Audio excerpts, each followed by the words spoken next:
लाहौर भिंड में लगातार कांग्रेस के 3 कार्यकर्ताओं के घर तोड़े गए और अभी हमारे नेता प्रतिपक्ष गोविंद सिंह जी के मकान पर लगातार दबाव बनाया जा रहा है। एक भिंड का कलेक्टर है, उसने मकान एक हत्या करने वाले के तोड़े, दूसरे का एक ही कानून एक ही विचार दो अलग अलग प्रकार से प्रस्तुत किया और उसका वीडियो वायरल हुआ जिसमें उसने कहा कि मकान उसके तोड़े जाएंगे जिससे नफरत और घृणा बढ़े। प्रशासन को खुली छूट दे दी है कि आप सिर्फ दमनकारी रवैये के साथ काम कर रहे हैं। किस पे?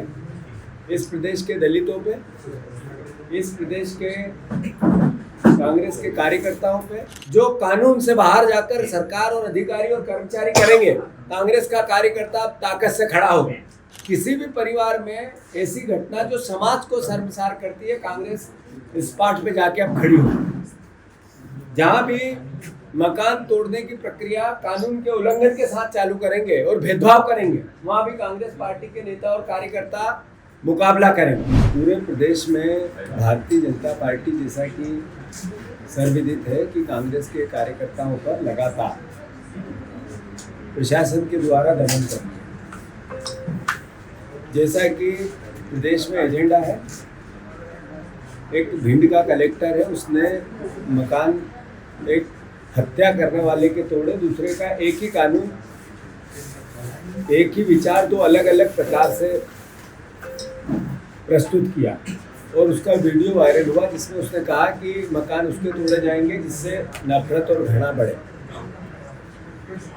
इंटेंशन उस वीडियो का आप लोगों के पब्लिक डोमेन में हो। ये एक उदाहरण है कि प्रशासन को खुली छूट दे दी है कि आप सिर्फ दमनकारी रवैये के साथ काम कर रहे हैं। किस पे? इस प्रदेश के दलितों पे, इस प्रदेश के कांग्रेस के कार्यकर्ताओं पे, इस प्रदेश के हमारे अल्पसंख्यक परिवार के साथियों पे और साथ ही साथ अपराधियों को छूट दो। अब आप देखो उज्जैन की घटना, एक फौजी ने दूसरे एक विकास यादव को गले में हाथ डाल के गोली मार दी। पुलिस खड़ी थी, पुलिस के सामने मार दी। ये छोटी घटना नहीं थी। ये बार बार एहसास कराता है कि 3C की ये सरकार सिर्फ कर्ज, क्राइम और करप्शन की बात करती है। लाहौर भिंड में लगातार कांग्रेस के 3 कार्यकर्ताओं के घर तोड़े गए और अभी हमारे नेता प्रतिपक्ष गोविंद सिंह जी के मकान पर लगातार दबाव बनाया जा रहा है।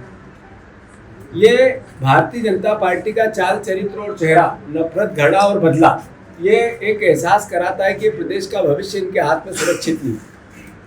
देश की जनता ने, प्रदेश की जनता ने बहुत अंतर मन से इनको वोट किया और ये भावना व्यक्त की कि प्रदेश अच्छा चले, परंतु लगातार वो चाहे लाडली बहना के नाम पे दिया, चाहे गैस सिलेंडर के नाम पे दिया, चाहे किसानों के समर्थन मूल्य को लेके गेहूं और धान के नाम पे वोट मिला, पर जो जिसके नाम पे वोट ले लिया, गुमराह करके, भ्रम फैला के उस पर एक शब्द की बात नहीं की और लगातार दमनकारी व्यवहार चलता जा रहा है।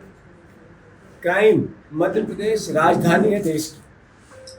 क्राइम में जो स्थिति है, जहां से आदरणीय मुख्यमंत्री मोहन यादव जी आते हैं, एवरेज हफ्ते में 4 हत्याएं, 3 हत्याएं होती हैं। ये लूट होती है, जमीनों के अवैध धंधे और जमीनों पर लगातार कब्जा, ये वहाँ का चरित्र बन गया। व्यापारी डरे हुए हैं, उज्जैन के व्यापारी डरे हुए हैं। आप देखो किस तरीके का तांडव, सरकारी दमन अंग्रेजों से बढ़ के भारतीय जनता पार्टी करने लगी है। इस पूरी भावना को कांग्रेस पार्टी ने संज्ञान में लिया है। कल हमारी पॉलिटिकल अफेयर कमेटी की मीटिंग थी। उस पॉलिटिकल अफेयर कमेटी के मीटिंग में राजनीतिक रूप से एक प्रस्ताव पास हुआ है जिसमें किसी भी प्रकार का दमन जो कानून से बाहर जाकर सरकार और अधिकारी और कर्मचारी करेंगे, कांग्रेस का कार्यकर्ता ताकत से खड़ा हो। जिस दलित परिवार में, जिस किसी भी प्रकार की ऐसी घटना जो समाज को शर्मसार करती है, या किसी भी परिवार में ऐसी घटना जो समाज को शर्मसार करती है, कांग्रेस इस पाठ पे जाके अब खड़ी हो। जहां भी मकान तोड़ने की प्रक्रिया कानून के उल्लंघन के साथ चालू करेंगे और भेदभाव करेंगे, वहां भी कांग्रेस पार्टी के नेता और कार्यकर्ता मुकाबला करेंगे, और जो अधिकारी नियम के विरुद्ध जाके काम करेगा उसके खिलाफ कोर्ट में हम मध्य प्रदेश कांग्रेस कमेटी जाएगी। ये पॉलिटिकल एक तरह का विचार कांग्रेस पार्टी ने निर्णय लेके लिया है। मैं फिर से भारतीय जनता पार्टी की सरकार और मोहन यादव जी से ये भावना व्यक्त करता हूं कि ऐसी कोई विधानसभा नहीं है जहां पर आप प्रशासन से कांग्रेस के कार्यकर्ताओं के साथ दोहरा व्यवहार कर रहे हैं। और मैं आपको आगाह कर रहा हूं, अति का अंत होता है। इस तरह का व्यवहार एक लोकतांत्रिक देश में शोभा नहीं देता। फिर से कांग्रेस पार्टी दृढ़ता से कार्यकर्ताओं की, दलित परिवार के लोगों की, जो पीड़ित परिवार है, शोषित परिवार है, सरकार से किसी भी प्रकार का दोहरा व्यवहार, दबाने का व्यवहार होता है, उससे मिलकर अपनी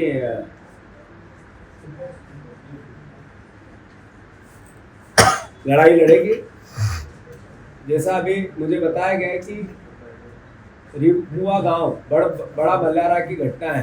काजू पिता परम सुख अहिरवार 19 जुलाई की रात उसकी हत्या कर दी थी। आज तक आरोपी गिरफ्तार नहीं। हाँ, कंजू की। तो ये क्या है? ये लगातार बढ़ते हुए दलित परिवारों पर अत्याचार एक मैसेज है कि ये सरकार दलित विरोधी है, ये सरकार अत्याचार को संरक्षण देने वाली, ये सरकार प्रशासन का दुरुपयोग करती है। धन्यवाद।